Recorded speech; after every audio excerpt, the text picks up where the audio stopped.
A very special city like Lagos deserves a special status to sustain its growth and development for the good of Nigeria.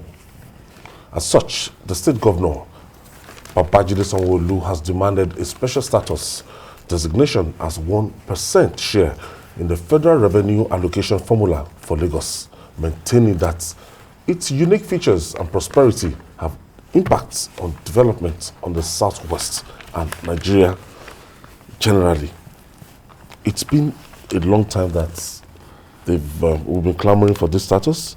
Even at the point in time, the senator representing Lagos Central, that's Senator Oluremi Tinubu, actually pushed for it in the 7th or 8th assembly. I can't really, but it did not see the light of day. As in, I don't know, maybe they will need to reach out the more to achieve this status, because everybody wants this equity. But the bottom line is that most senators, they have properties in Lagos, House of Rep members, most of them they have family in Lagos, represented in Lagos. So everybody in Nigeria, this is like a melting point. It's the epicenter, a melting pot of everything. NSAS, this was the epicenter. Ebola, this was the epicenter. COVID-19, this was the epicenter. Commerce, this is the epicenter. Population, this is the epicenter. Over 20 million people. Internal migration, this is the epicenter. So the governor is saying, look, Lagos accounts for 20% of Nigeria's GDP, and that's huge. And he's talking about some federal infrastructure in Lagos that the state is constrained to maintain, and the resources are simply not there. So the governor is saying, look, if we do not do something about the revenue allocation formula, it will be tough for Lagos to continue to carry this burden. So the governor proposed a new revenue allocation formula, since the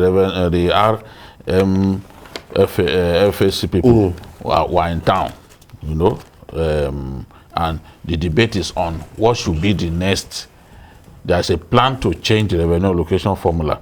So they want what to be equitable, what to be fair to everyone. So the governor said, okay, let's have federal government 34%, FCT 1%, states 42%, local governments 23%, and Lagos 1%.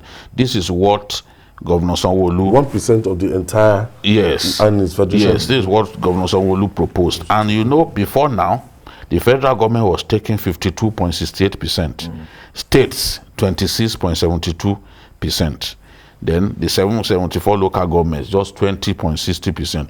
Everyone knows that this is wrong. Even the president once admitted it. That is not against a rejigging of the revenue allocation formula. So he's saying that Lagos, being the nation's commercial capital, there are social and public infrastructure that are weighing heavily on the state, the resources of the state, that government needs, the federal government needs to assist the Lagos state government. He also talked about the NSAS thing, and he was saying, although we have put the experience behind us, resources that should be committed to other areas of need are being used for the restoration of these public facilities.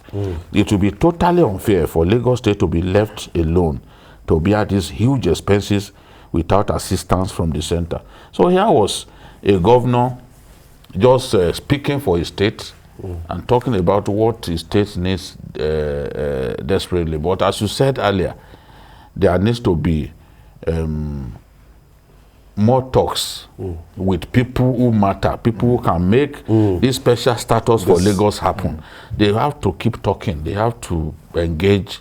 Yes, at the level of the National Assembly, reach so out. That everybody can come together. Reach out to your friends. This needs a lot of lobbying, and the governor must be involved. They shouldn't leave it to the representatives in the National Assembly alone. The governor has to be involved. Everyone who has been governor here in Lagos can also chip in to say, look, this is our state.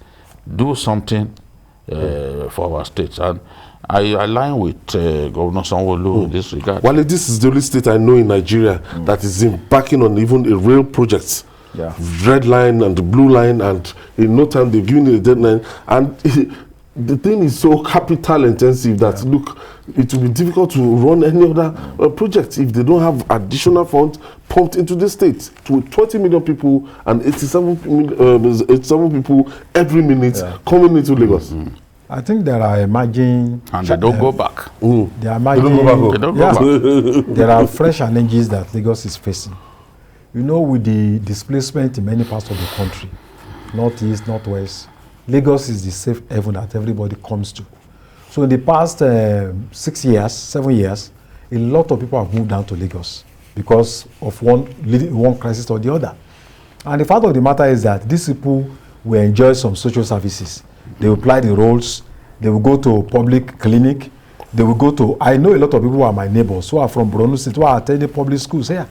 Secondary school, primary schools, public schools. So, you know, there is so much pressure on Lagos. I'm sure by the time they do the next population census in Lagos, it's going to be shocking. More than Lagos will have, the population will have gone up beyond imagination.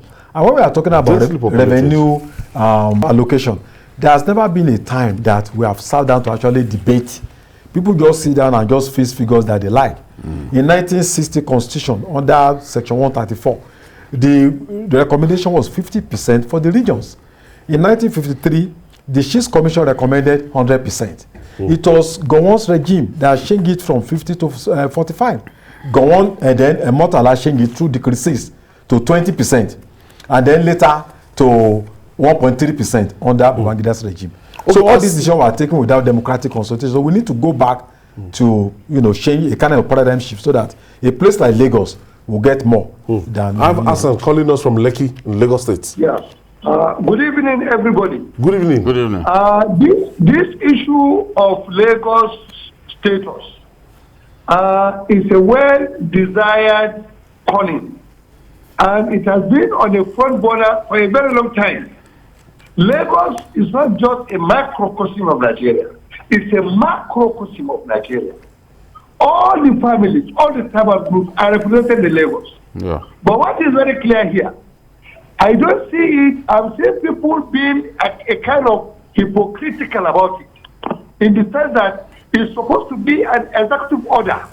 What happened to the status, special status, bestowed on Lagos by late President Umar Musa Yar'Adua? Umar Musa single-handedly did that for Lagos. Please, we should pursue that aspect. Thank you, Hassan. Our time is fast spent. We'll stay on the matter. Yes, I'm sure it's an ongoing debate now.